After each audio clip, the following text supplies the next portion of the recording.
Salutare tuturor și bine v-am regăsit la un nou episod Wings and Dreams. Astea sunt mașinile care te iau de la terminalul de General Aviation și te duc la avion. Când mă fac mare, de asta vreau și eu să zbor.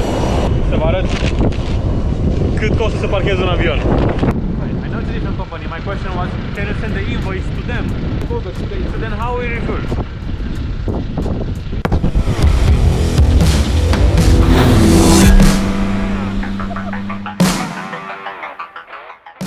După 4 zile în Elveția a venit și momentul să plecăm. Suntem la terminalul de General Aviation, la Signature Flight Support. Să spunem că la Signature am fost cam la toate aeroporturile mari până acum, pentru că au cele mai bune servicii. Și iată că a venit și momentul să plecăm. Astăzi mergem acasă către România, prima dată oprim la Arad, avem 4 ore și apoi încă o oră jumate și suntem acasă în Constanța. Păi cam așa, mergem la Arad, ne oprim, facem alimentarea, mâncăm ceva, că să fie deja prânzul, după care de seară suntem acasă. Da, haideți cu noi! Băi, după cum bine știți, eu sunt foarte încântat când văd că treaba merge ca la carte și lucrurile sunt pe fegașul normal. După experiența pe care am avut-o în Statele Unite cu aviația generală, am rămas oarecum depresiv în momentul în care m-am întors în România și preponderent în unele locuri din Europa, pentru că nu era aici cum era acolo. Însă, uite, aici în Zurich, e exact ca în Statele Unite, te ia frumos, te duce cu mașina și ceea ce vreau să vedeți, întoarce tu camera. Astea sunt mașinile care te iau de la terminalul de General Aviation și te duc la avion. Nu înțeleg de ce nu se poate și la Constanța să avem așa frumos un vianul de ăsta și trebuie să pornească un autobuz de 180 de persoane ca să ne ducă 30 de secunde pe platformă. Asta e părerea mea.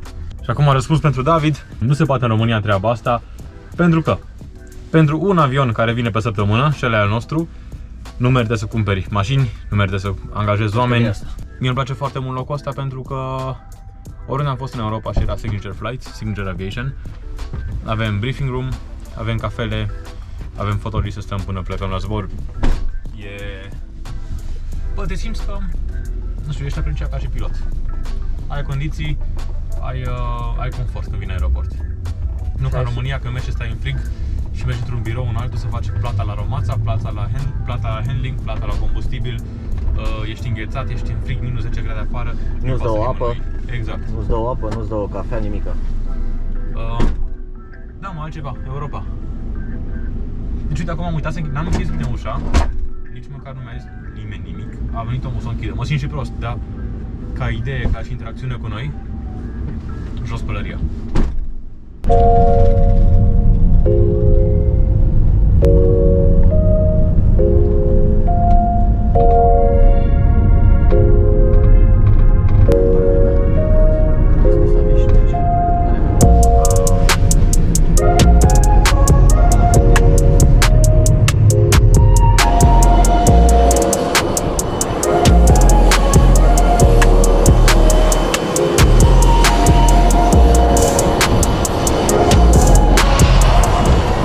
Asta înseamnă aviația generală în aeroporturile din Europa. Când mă fac mare, de asta vreau și eu să zbor. Sper să fie în vară. Ce spui, David? Am spus că e uleu la max! Cam asta a fost și în Geneva, în aeroport. Am făcut plata. O parcare pentru 4 zile. Să vă arăt cât costă să parchez un avion. 688 de franci. Asta a fost? Da. Păi da, mai handling-ul cu request-ul și cu airport fees și cu taxi. Da? Deci nu fură curent absolut deloc? Singurii care fură curent pe internet sunt ăia care vorbesc fără să știe exact. Deci eu nu pot să plec din aeroportul ăsta, nu vine să fac, să mă ocup de check-ul avionului când mă uit la avioanele astea.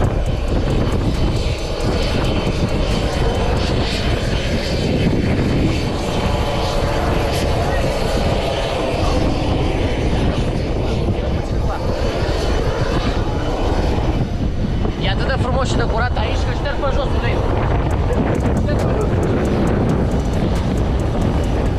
Așa mai face David, n-are chef de gătit, să facă o omletă, nu contează că e în aeroport sau unde e, el face.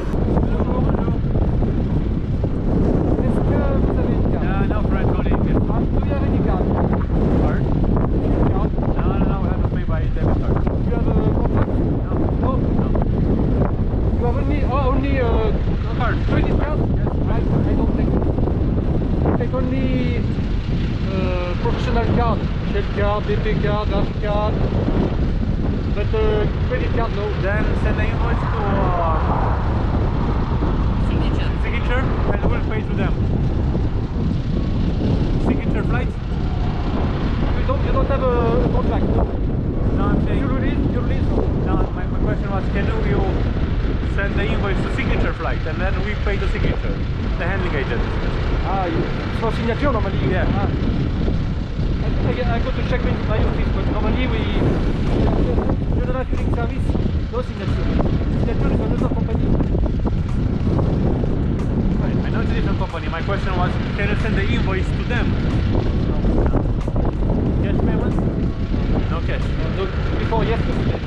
But today. So then how we refuel? It was called signature. I'll correct them.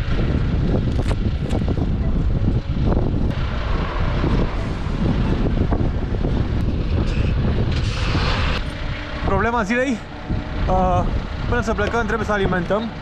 A venit camionul de alimentare și mi-a zis că dacă nu avem card direct la ei, un card de combustibil, nu putem plăti. Deci degeaba avem credit card, avem bani cash la noi pentru safety. Nu se poate. Și abia am convins pe oamenii din aeroport, pe cei de la handling, să ne bage combustibil, cei de la refueling, să trimite factura la handling și pentru 50 de euro taxă în plus, le plătim lor. Asta e problema atunci când ai bani, dar nu ai bani. Ceva de Înțelegi? genul.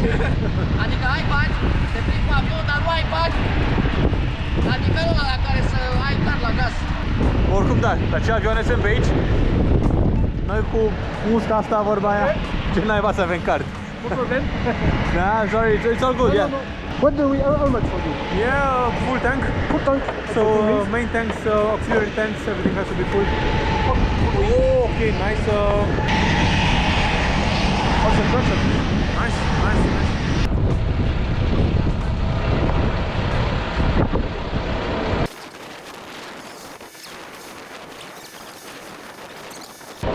Okay.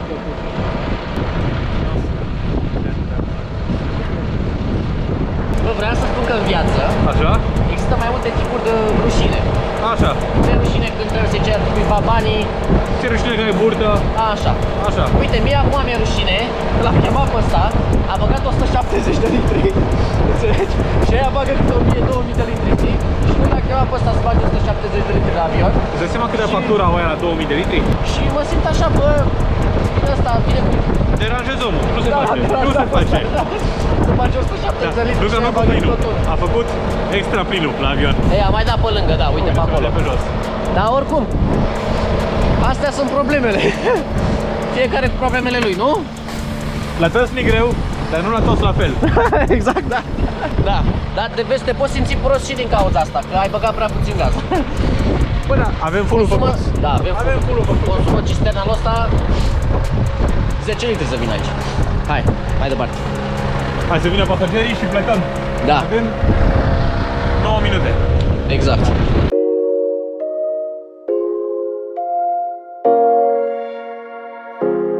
Runway 04, beautiful takeoff, takeoff of the Mike Alpha.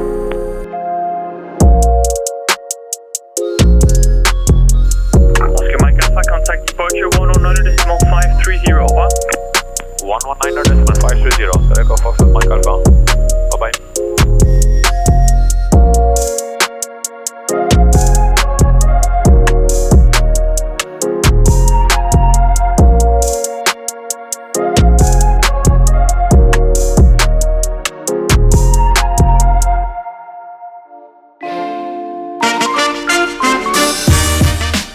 Uite ce view frumos.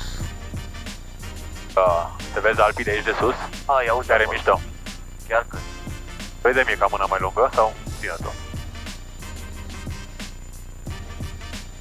Vreți să ne uităm acum un pic pe hartă? Suntem la... Ajungem la levelul. Suntem la... Est de Geneva. E mult mai frumos în Alpii ăștia elvețieni decât erau aia italieni, de exemplu. Și de arată mult mai bine aici. E un peisaj parcă mai bogat. Sunt mai mulți munți. So rain 421, climb level 350. Flight level 350, so land 421. Am ajuns la altitudinea de croazieră, 15.000 de metri, adică am pus aici frumos să arate 4572 și 3 de metri.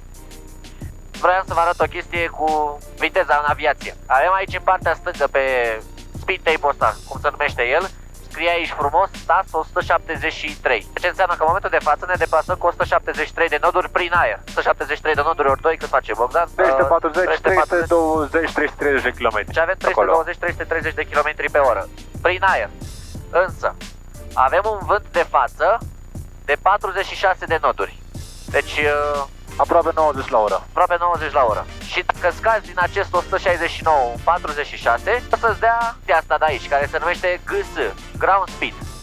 Deci practic noi înaintăm cu 200 de km pe Acum oră. cam cu 200 la oră față de sol. Da.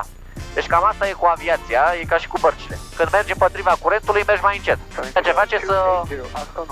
Dai seama că dacă ajungeam probabil cu o oră mai devreme, dacă am fi de față. Diferențele pot să fie până la o oră jumătate la distanța asta.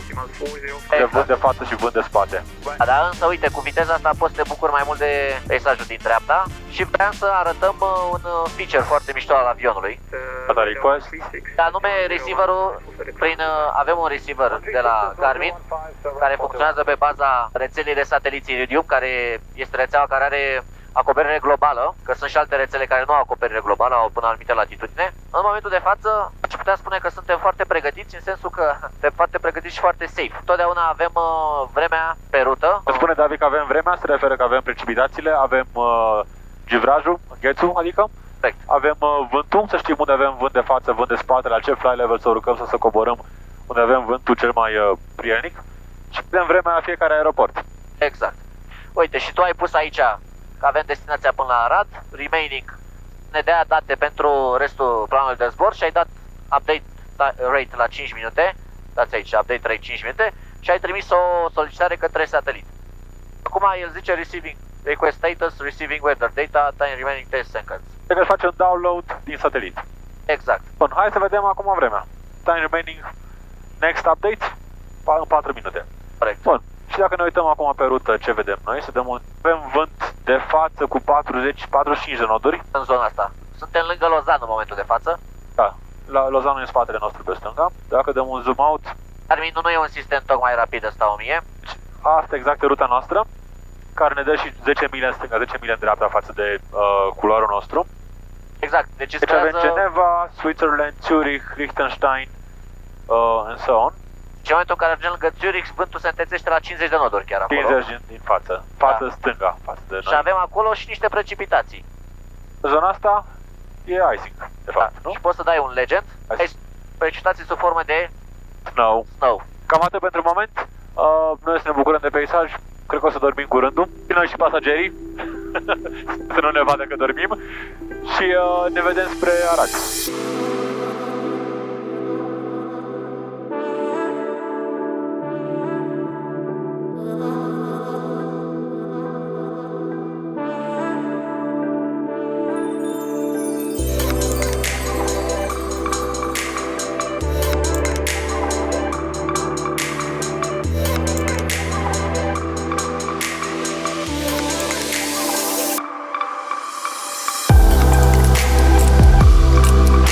Runway 09 clear to land.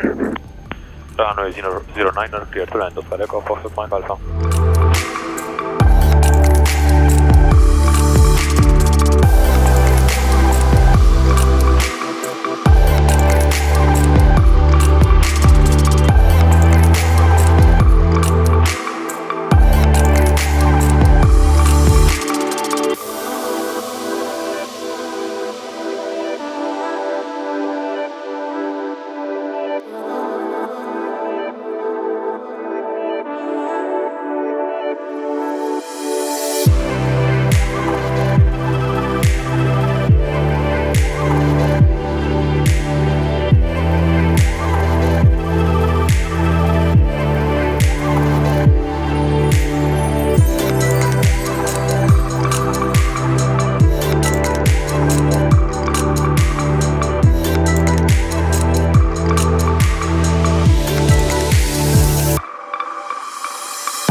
Andrei vă salută de la Porul Nord.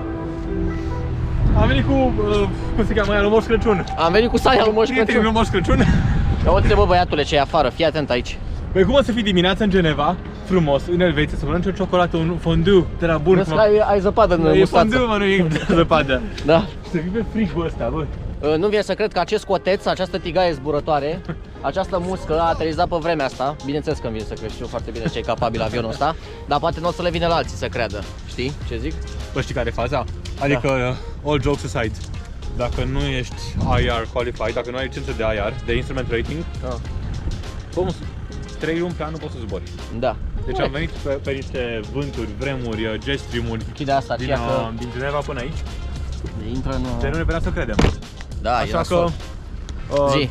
pentru toți cei care au licențe de TTL sau licențe de ULM, Mergeți la școală. Mergeți la școală, vă salvează viața. Și dacă noi nu aveam licență și nu aveam experiența acum de zbor, nu eram aici, ne întorceam la vorba lui instructorul nostru.